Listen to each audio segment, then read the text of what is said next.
Spirits of Porton Down.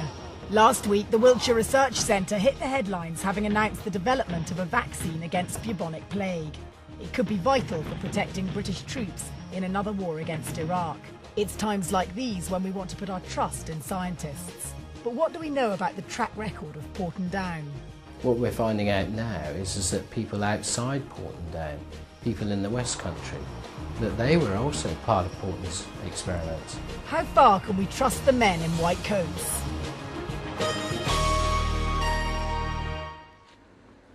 Wednesday, the 1st of February 1961.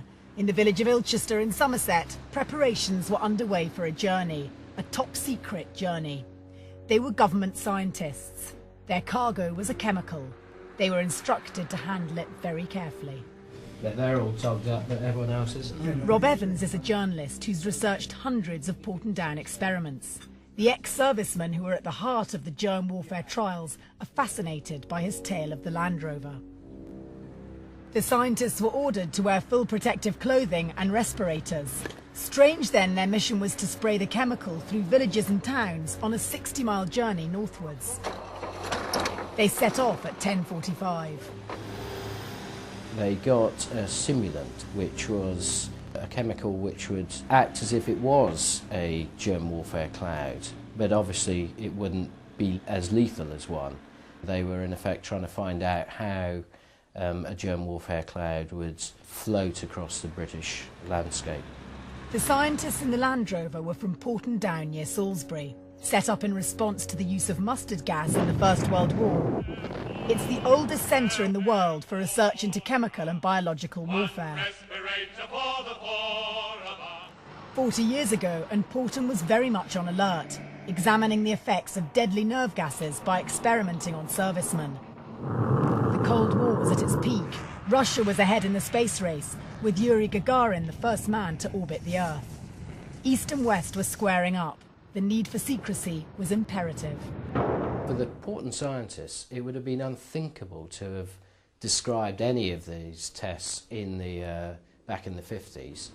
That would have been as good as telling the Russians what they were doing. The Porton scientists made the West Country their outdoor laboratory. The two mobile laboratories left Porton and travelled to Weymouth. The local people, although they didn't know it, became their guinea pigs. All the trials had one aim: to discover the effects of a germ warfare attack on Britain. One series of trials filmed here by the Porton scientists was to spray germs from a ship onto the Dorset coast at Lyme Bay. And the order was given for the sprays to be turned on. The germ they used here, a form of E. coli, had been cultured from a lavatory seat back at Porton. They conducted massive air trials with another compound, Zinc Cadmium Sulphide, the same chemical being used by the scientists in the Land Rover. By 11:33 on the 1st of February, the Land Rover had reached the village of Wedmore. It must have been a curious sight for the mid-morning shoppers. Meanwhile, at various positions across Somerset and Wiltshire, other scientists from Porton were setting up sampling stations to track the cloud. At 18 minutes past 12, the report of the experiment shows they reached Bishopsworth on the southern edge of Bristol.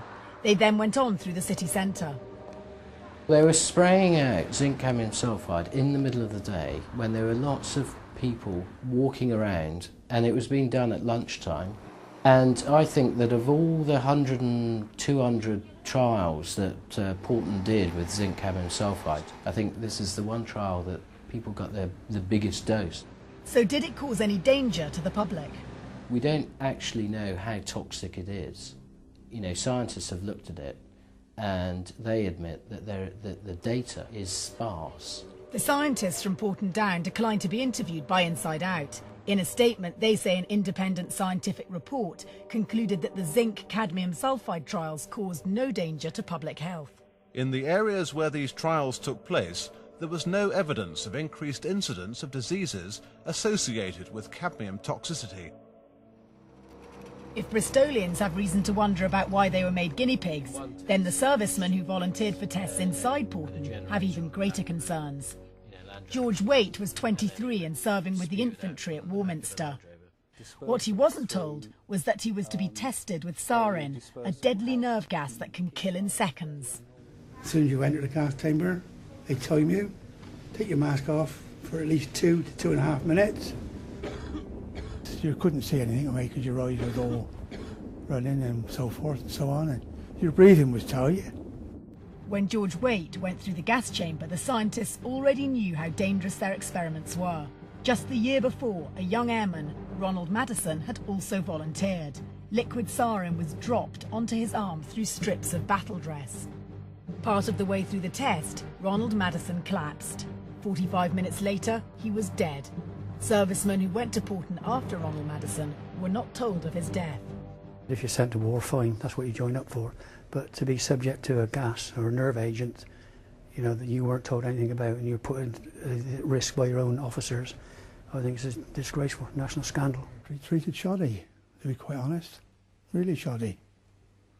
Because nobody was brave enough to ask the questions. I suppose it's their own fault, really. It was a complaint about Ronald Maddison's death that sparked an ongoing Wiltshire police investigation into the experience of about 500 Porton volunteers. Most of them were there in the 50s and 60s.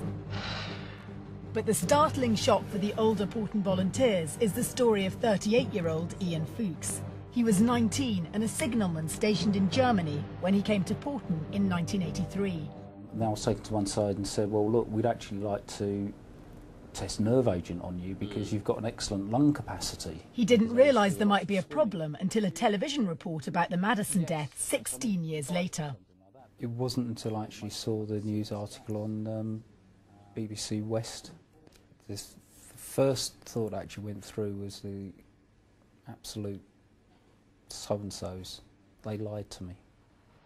Unlike the older veterans, Ian Fuchs was aware of the deadly nature of nerve gas, so was ready to ask questions.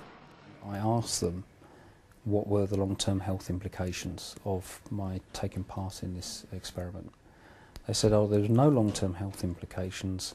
They've been running these tests for years and there had never been a problem.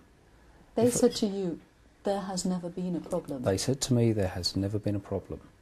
If I'd known about Ronald Maddison, I would never have agreed to do the test at all. The proof that Porton was testing servicemen as late as 1983 makes Ian Fuchs's account crucial to the police investigation. If he was knowingly misled about the problems they'd had with sarin, then a charge of assault could be brought. And unlike the earlier cases, the people who tested Ian Fuchs are still likely to be around to answer questions. For now, though, a Porton spokesman said they could not comment on any matters relating to the nerve gas volunteers because of the ongoing police investigation. These items are already being used by dissident groups. And this is a time when Porton Down needs every ounce of credibility it has got. And at the moment, there is no, to my way of thinking, there is no credibility. How can we trust what they say? The question of trust between the scientists and the public is vital in a world threatened by terrorism. So could trials like those across the West happen today? The Ministry of Defence themselves don't rule out the possibility of carrying out the trials again. With the increased threat of terrorism, the possible attack of biological weapons on Britain, there may come a time when Porton Down and the British government would want to carry out more trials again. More on our website, including the film shot by the Porton scientists.